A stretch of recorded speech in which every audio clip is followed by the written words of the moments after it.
Hi! எத்தனையோ type வாழைக்காய் வறுவல் செஞ்சுருப்பீங்க. இந்த ஸ்டைலில் ஒரு வாட்டி செஞ்சு பாருங்கள். டேஸ்ட்டு சூப்பராக இருக்கும். சாம்பார் சாதம், ரச சாதம், தயிர் சாதம் எல்லாத்துக்குமே சூப்பரான ஒரு காம்பினேஷன். இது செய்ய இன்றைக்கி நான் 2 வாழைக்காய் எடுத்திருக்கேன். வாழைக்காயை தோல் சீவி எடுத்துக்கோங்க. காம்பு பகுதியும் நுனி பகுதியும் வெட்டி எடுத்துக்கோங்க. நான் கட் பண்ணுற மாதிரியே 4 பீஸாக வெட்டி குட்டி குட்டி க்யூப்ஸாக வெட்டிக்கோங்க. அப்போ தான் சீக்கிரமாக வேகும். இந்த மாதிரி குட்டி குட்டி க்யூப்ஸாக வெட்டிக்கோங்க. ஒரு பவுலில் தண்ணி எடுத்துக்கோங்க. அதில் கல்லுப்பு, கொஞ்சோண்டு மஞ்சள் சேர்த்திக்கோங்க. வாழைக்காயை தண்ணியில் சேர்த்திக்கோங்க, இல்லைனா வாழைக்காய் கலர் மாறிடும்.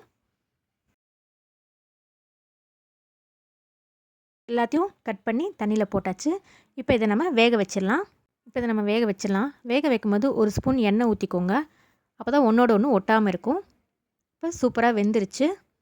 கையில் எடுத்து பார்த்திங்கன்னா தெரியும் எந்த அளவுக்கு வெந்திருக்குன்னு. இதுதான் கரெக்டான ஸ்டேஜு. இருக்கட்டும். இப்போ நம்ம மசாலா ரெடி பண்ணிடலாம். ஒரு மிக்சர் ஜாரில் ஒரு ஸ்பூன் தேங்காய், ஒரு ஸ்பூன் வேர்க்கடலை, ஒரு ஸ்பூன் எள்ளு, ஒரு ஸ்பூன் மிளகாய்த்தூள், ஒரு ஸ்பூன் மல்லித்தூள், ஒரு கொத்து கருவேப்பிலை.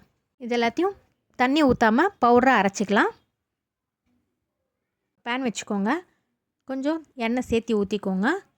எண்ணெய் சூடானதும் கடுகு போட்டுக்கோங்க. கடுகு நல்லா பொரிஞ்சதும் கருவேப்பிலை சேர்த்திக்கோங்க. நம்ம வேக வச்சுருந்த வாழைக்காயும் சேர்த்து நல்லா ரோஸ்ட் பண்ணிடலாம்.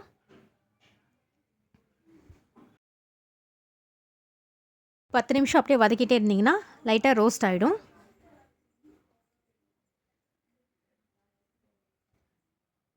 நல்லா ரோஸ்ட் ஆகிடுச்சு. நம்ம அரைச்சி வச்ச பொடியை சேர்த்துக்கலாம். தேவையான அளவு உப்பு சேர்த்திக்கோங்க. நல்லா ஒரு வாட்டி பரட்டி எடுத்துக்கோங்க. தேவைப்பட்டால் ஒரு ஸ்பூன் எண்ணெய் ஊற்றிக்கோங்க.